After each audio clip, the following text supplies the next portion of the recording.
Hi hello, welcome back to my channel shanthysarusuvairecipes. நான் உங்கள் லக்ஷ்மி. இன்றைக்கி ஒரு வெரைட்டி ரைஸில் ஒரு ரைஸான புதினா ரைஸ் தான் இன்றைக்கி பண்ணலான் இருக்கேன். ஸோ அதை இன்றைக்கி நான் உங்கள் கூட ஷேர் பண்ணுறதுல ரொம்ப சந்தோஷப்படுறேன். வாங்க போய் பார்க்கலாம் வீடியோவில். இந்த புதினா பொடி இப்போ நம்ம இந்த பொடியாக பண்ணி வச்சு சாதத்தில் மிக்ஸ் பண்ண போகிறதுனால அது புதினா சாதம் சொல்ல போகிறோம். இது நம்ம ஓரளவுக்கு ட்ரை பொடியாக லைட்டாக எண்ணெயை போட்டு நம்ம ரோஸ்ட் பண்ணி சாதத்தில் கலக்க போகிறோம். இது லஞ்ச் பாக்ஸ்க்கெல்லாம் ரொம்ப ஈஸியாக இருக்கும். இது ஃப்ரீஸில் ஒரு 10 நாள் வரைக்குமாவது கண்டிப்பாக நம்ம ஸ்டோர் பண்ணி வச்சுக்கலாம். இதில் கெட்டு போகிறதுக்கு ஒன்றுமே கிடையாது. என்னென்ன இன்க்ரீடியன்ட்ஸ் ரெடி பண்ணி வச்சுருக்கேன்னா கடலைப்பருப்பு, உளுத்தம்பருப்பு, மிளகாவத்தல், பெருங்காயம், புளி, உப்பு, கடுகு. முதல்ல இதெல்லாம் நான் கொஞ்சம் லைட்டாக எண்ணெய் விட்டு ரோஸ்ட் பண்ணி எடுத்துக்க போகிறேன். முதல்ல கடாயை ஆன் பண்ணிக்கிறேன். ஒரு குட்டி ஸ்பூனால் கொஞ்சமாக தான் எண்ணெய் விட்டுக்க போகிறேன். மொத்தமாக ஒரு 1/4 ஸ்பூன் எண்ணெய் இருந்தாலே ஜாஸ்தி. எண்ணெய் முதல்ல கொஞ்சம் சுட்டுக்கிட்டோம். எண்ணெய் கொஞ்சம் காஞ்சிடுத்து. இப்போ நான் ஒவ்வொரு இன்க்ரீடியன்ஸாக சேர்க்க போகிறேன். முதல்ல கடலைப்பருப்பு ஒரு 2-3 ஸ்பூன் வரைக்கும் எடுத்துட்டுருக்கேன். 1 ஸ்பூன், 2, ஒரு 3 ஸ்பூன் அளவுக்கு நான் கடலைப்பருப்பு எடுத்துட்டுருக்கேன். அதே மாதிரி ஒரு 3 ஸ்பூன் அளவுக்கு உளுத்தம்பருப்பு போட்டுறேன். எனக்கு கொஞ்சம் கை திட்டம் தெரியுன்றதால நான் கையால் போடுறேன். உங்களுக்கு மெஷர்மெண்ட் கரெக்டாக வேணும்னா நீங்கள் ஸ்பூனை யூஸ் பண்ணி போட்டுக்கலாம். இதில் கொஞ்சம் எடுத்து வச்சுருக்க ஒரு 1/4 ஸ்பூன் அளவுக்கு உண்டான கடுகு, ஒரு 7 மிளகாவத்தல் எடுத்துட்டுருக்கேன். ஏன்னா நம்ம ரைஸில் கலக்க போகிறோம்.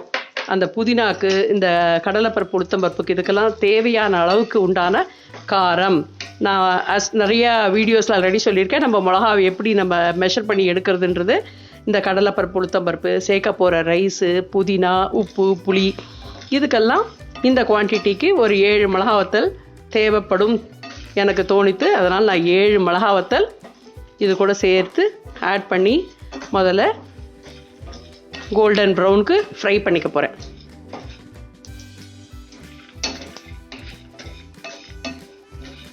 அடுப்பை நம்ம சிம்லேயே வச்சுக்கலாம். ஏன்னா டக்குன்னு செவந்து போயிடும். ஒரு 3-4 நிமிஷம் தான் ஆகும் நமக்கு இது கொஞ்சம் கோல்டன் கலர் ஆகிறதுக்கு. அது வரைக்கும் நம்ம கொஞ்சம் சிம்லேயே இதை வறுத்துக்கலாம். கடைசியில் தான் நம்ம பெருங்காயத்தை ஆட் பண்ண போகிறோம். ஏன்னா பெருங்காயம் முதலே ஆட் பண்ணிட்டா அது பெருங்காயத்தோட ரொம்ப ஜாஸ்தி பொரிஞ்சு அதோட வாசனையே மாறி போயிடும். அதனால் கடைசியாக தான் நம்ம பெருங்காயத்தை இது கூட சேர்க்கணும். கொஞ்சம் கலர் மாறுற ஸ்டேஜில் நான் ஒரு சின்ன கோலி சைஸ்க்கு புளி எடுத்து வச்சுருக்கேன். அதையும் இது கூட நம்ம ஆட் பண்ணலாம். அதாவது இந்த கரெக்டாக அந்த கலர் மாறுற ஸ்டேஜ் நமக்கு அது வறுபடும் போதே புரிப்படும். ஸோ அதற்குண்டான கொஞ்சம் புளி இந்த புதினா ரைஸ்க்கெல்லாம் கொஞ்சம் நம்ம புளி ஆட் பண்ணால் தான் நல்லாயிருக்கும். கரெக்டாக கலர் மாறி வந்துட்டுருக்கு. இப்போ நான் எடுத்து வச்சுருக்கேன் பெருங்காயம் ஒரு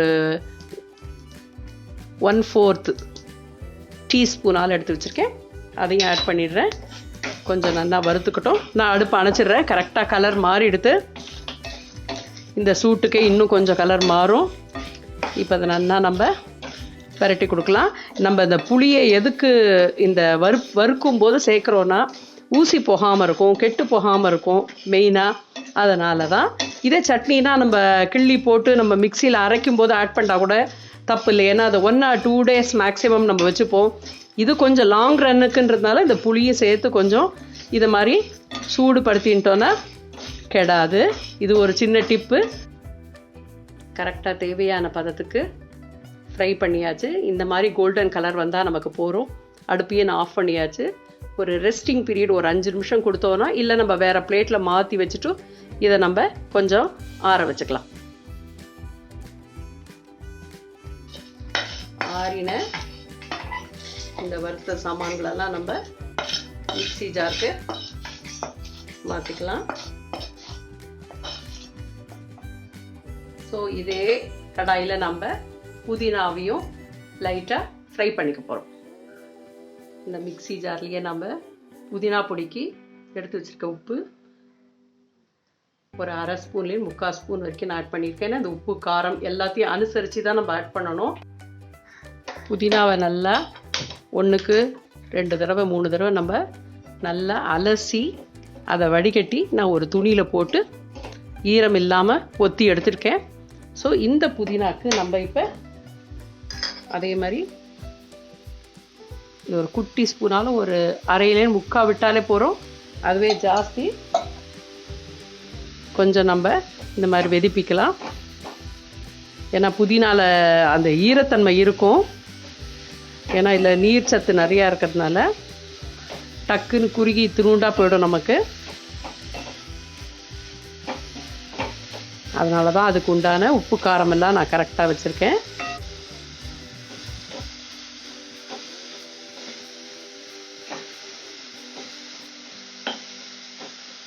கொஞ்சம் நம்ம சத்தம் அடங்குற அளவுக்கு இந்த புதினாவில் இருக்க தண்ணியெல்லாம் கொஞ்சம் நமக்கு வற்றணும், தண்ணி இல்லாமல் இருக்கிற வரைக்கும். ஸோ இது நம்ம ட்ரை பொடியாக பண்ணி வச்சுக்க போகிறோன்றதுனால இந்த தண்ணியை வதக்கணும். இதே நம்ம சட்னியோ தொகையிலோ அரைக்கிறோடா வதக்கிட்டு அப்படியே எடுத்து நம்ம மிக்ஸி ஜாரில் போட்டு அரைச்சிடலாம். ஆனால் இது ட்ரை பொடி பண்ண போகிறதுனால கொஞ்சம் தண்ணி போகிற அளவுக்கு வதக்கிக்கிறது பெட்டர். ஹார்ட்லி ஒரு 3 நிமிஷம் நான் வதக்கியிருக்கேன். இது 2 கட்டு புதினா. இது ஒரு கரண்டி தேறினாலே ஜாஸ்தி. 2 கட்டு புதினாவை நம்ம நல்லா அலம்பி க்ளீன் பண்ணிவிட்டு இந்த மாதிரி ஒரு 3 நிமிஷம் லைட்டாக எண்ணெய் விட்டு வதக்கியிருக்கோம். நான் அடுப்பையும் அணைச்சாச்சு. இது கொஞ்சம் ஆறட்டும். இது ஆறுற நேரத்தில் நம்ம மிக்ஸி ஜாரில் என்னெல்லாம் நம்ம போட்டு வச்சுருக்கோமோ அதெல்லாம் வந்து கொஞ்சம் குறைன்னு இருக்கிற அளவுக்கு பொடி பண்ணிட்டு வரலாம். இது மாதிரி நான் ஓரளவுக்கு உடச்சிட்டு வந்திருக்கேன். கம்மியாக நம்ம எண்ணெய் விட்டால் தான் இந்த மாதிரி பொடி உதிராக நமக்கு வரும். ஸோ இது மாதிரி உடச்சிட்டு வந்தாச்சு. இதில் உப்பும் போட்டாச்சு, தேவையான புளியும் சேர்த்தாச்சு. ஸோ எல்லா இன்க்ரீடியன்ஸும் இதில் மெயின்லேயே கலந்துருக்கு. இப்போ ஃபைனலாக வெறுமை நம்ம இந்த புதினாவை சேர்த்து ஒரு ஓட்டி எடுக்க போகிறோம். புதினாவும் நல்லா ஆறிடுது. இதையும் இப்போ இந்த பொடியில் சேர்த்துக்கலாம். இந்த 2 கட்டுக்கு தேவையான அந்த சாமான்கள் தான் இதில் நான் சேர்த்துருக்கேன். ஸோ இதையும் இப்போ சேர்த்து குறைன்னு ஒரு ஓட்டிட்டு வரப்போகிறேன். மெயினாக நல்லா ஆறினா விட்ட தான் நம்ம பொடி பண்ணணும். இல்லைனா அது மிக்ஸி ஜார்லன்னு வெளியிலலாம் தூக்கி அடிக்கும். ஸோ இதை நம்ம கவனமாக முதல்ல புதினா நல்லா ஆறி இருக்கா நம்ம செக் பண்ணிட்டு தான் பொடி பண்ணணும். ஸோ நானும் இதை ஜாரில் மாற்றியாச்சு. கொஞ்சம் லேசாக சூடு இருக்கிற மாதிரி இருக்குது. ஸோ கொஞ்சம் நல்லாவே ஆற விட்டுட்டு நான் பொடி பண்ணி எடுத்துன்னு வரப்போகிறேன். மிக்ஸி ஜாரில் புதினா பொடியை இடிச்சுன்னு வந்தாச்சு. இது இந்த அளவுக்கு கொஞ்சம் ஈரப்பதத்தோடு தான் இருக்கும். ஏன்னா அந்த இலையில நீர் சத்து நிறையா இருக்கிறதுனால இதை நம்ம இது மாதிரி ஒரு குட்டி பால்ஸாக இதை மாதிரி உருட்டி ஒரு ஏர்டைட்னு கூட சொல்ல, ஈரம் இல்லாத ஒரு பாத்திரத்தில் அழகாக போட்டு ஃப்ரீசரில் வச்சுருந்தாலும் மாத கணக்கானாலும் கெடாது. ஸோ இது மாதிரி குட்டி பால்ஸாக நம்ம பண்ணி வச்சுக்கலாம். இப்போ இந்த பொடியை நம்ம டேஸ்ட்டு பார்த்ததில் எனக்கு உப்பு காரம் புளிப்பு எல்லாம் கரெக்டாக இருக்குது. ஸோ சுட சாதம் ரெடியாக இருக்குது. இப்போ இதில் நான் நெய் கலந்து இந்த புதினா உருண்டையை போட்டு பிசைய போகிறேன். 2 பேருக்கு உண்டான சாதம் நான் உதிராக வடித்து எடுத்துகிட்டு இருக்கேன். இதற்கு உண்டான நெய் குட்டி ஸ்பூனால் நெய்யை போட்டிருக்கேன். முதல்ல நெய்யை நல்லா கலந்து விட்டுக்கலாம். இந்த சாதத்துக்கு உண்டான புதினாவை நான் சேர்க்க போகிறேன். நல்லா தாராளமாக நம்ம சேர்க்கலாம். கொஞ்சம் நேரத்தில் அந்த சாதம் எல்லாம் உப்பு காரத்தெல்லாம் நல்லா அப்சர்வ் பண்ணிடுறோம். இந்த மாதிரி நம்ம ஒரு என்ன சொல்கிறது கையாலையும் கிளறி விட்டுக்கலாம். நம்ம டப்பாக்கு எடுத்துன்னு போகிறதா இருந்தால் நம்ம ஸ்பூன் யூஸ் பண்ணிக்கலாம். இன்றைக்கி எங்கள் வீட்டில் இது லஞ்சுக்கே இது தான் பண்ணியிருக்கேன், புதினா ரைஸ். அதனால் நான் இப்போ கையாலேயே கிளறி விடுறேன்.